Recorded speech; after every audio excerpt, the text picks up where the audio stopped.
In just a couple months from now, there will be a new face leading the St. Louis Public Schools District. Last week, the board unanimously appointed Dr. Myra Berry as superintendent. Now, she's been serving in the interim since last fall, we know, after the board fired her predecessor, Millicent Borchade. Berry is the third superintendent the district has seen in 2 years. But this morning, she's here to share her vision of a strong, successful future of the district. Dr. Myra Berry, congratulations to you. Thank you so much. On stepping into this new role. So off the top, for families who are just getting to know you, how would you describe your leadership style? Well, first, it's very transformational. I think we have to understand where we are right now. But also, I want to hear from everyone. I feel like they need to have a voice, right? And so I lead with integrity, but I also lead by doing. I think it's very important that we show people that we too get in there, get our hands dirty, and also make a difference. And I think people understand that and want to be a part of that. Yeah, now I want folks to know that St. Louis has been home for you for several decades. My entire life. Your entire life. You know, you're from here, you have roots here.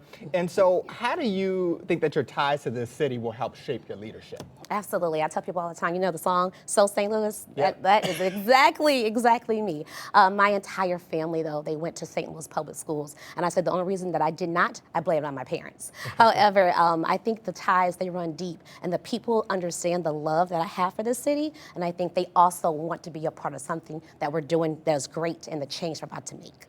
Okay, so Dr. Berry, the district has made literacy a major focus, especially in K through 5, using science of reading training, and we've seen hundreds of at-risk students improve reading levels. How do you plan to build on that progress and make sure it continues across the district? Absolutely. We have our core 4 that we're focusing on, so thank you for mentioning that. Attendance, but literacy. We are really pushing 95%, and we've already seen great changes happen with that when we piloted it last year. And so we are very hopeful that we're going to continue to build up on that. It is our goal to make sure that every student is reading on grade level and proficient in literacy, and so we are making that a huge component. In addition to that, making sure our students are getting to school, and then operational effectiveness and our financial stability, I think all combines into one.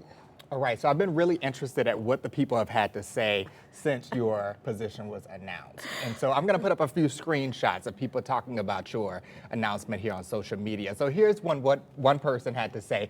This person appears to work for the district, and they said on Facebook, quote, "There has been a palpable shift in the atmosphere since Dr. Berry took over. People are smiling at work again, coming in every single day with their emotional tanks fully charged."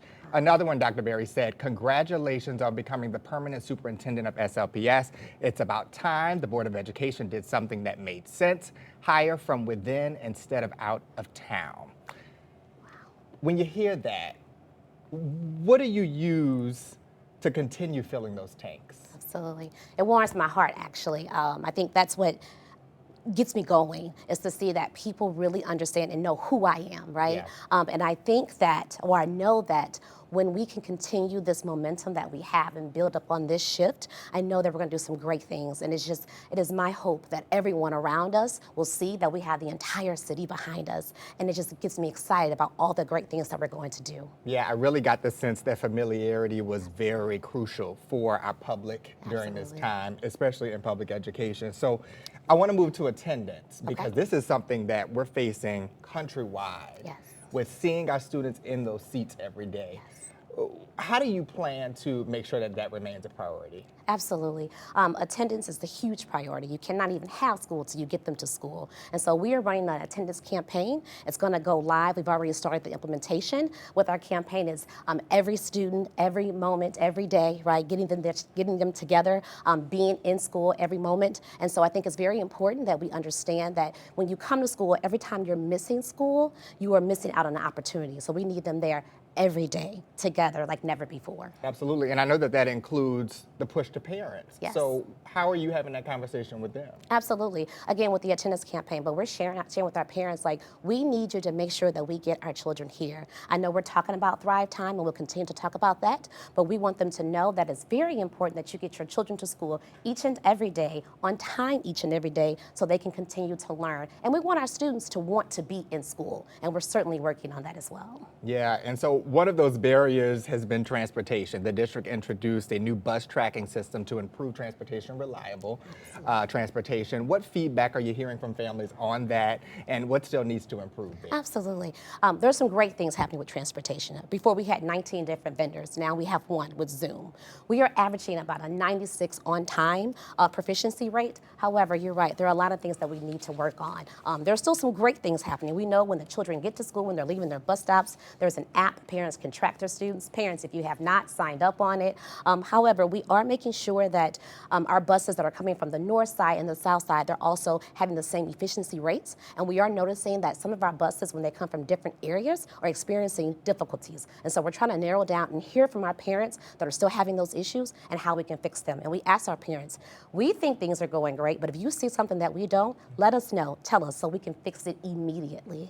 Yeah, really opening it up to them to make sure that they identify issues in their own community. Absolutely. I love that. Well, you know, I want to move into consolidation because so you probably heard of us reporting on that within the last couple of years, right? That conversation. So the district is considering major restructuring that could close some schools in the coming years due to declining enrollment. So, Dr. Berry, how will you make sure that those families are a part of that decision making? Absolutely. Again, we want our families to know this entire community belongs to St. Louis. And also, St. Louis Public Schools is one district. And so when we think about it, we're talking about restructuring, reconfiguring, repurposing buildings to suit the better needs of our community. We have the union talking to us and figuring out what our staff want. We also have parents. We're going to have them come out and say, for the first time, we have community partners that are engaged in thoughtful engagement on what we can do to make sure the schools we have are still servicing our community. We want to be the school district for the community, the school district of choice for every single family in St. Louis. Yeah, and you know, you got to keep in mind, we have some very historic facilities in St. Louis, right? It takes a lot of money to power those buildings, I know for sure, and then let alone to staff them, right? And so, you know, you're thinking about all of that in that restructuring process. So it's not just, you know, a cookie cutter close a building down. Absolutely not. There are so many different factors that come into play when you're thinking about what are you going to do with that actual building. And some people think it's just about the money. That's further down the line. There are so many other factors you have to think about. The attendance zones, you have to think about how can you use that building, the structure of the building. Does it have good bones? What do we want to see with these buildings? They are beautiful buildings, and we hope that each and every one of them can be a pillar in that community for some type of resource, if not a school building. All right, so as we wrap up here, after recent leadership changes, you know, rebuilding trust is going to be core for you. With more than 17,000 of our students really depending on this district, Dr. Berry, what is one measurable change families should expect to see by this time next year? Absolutely. Transparency.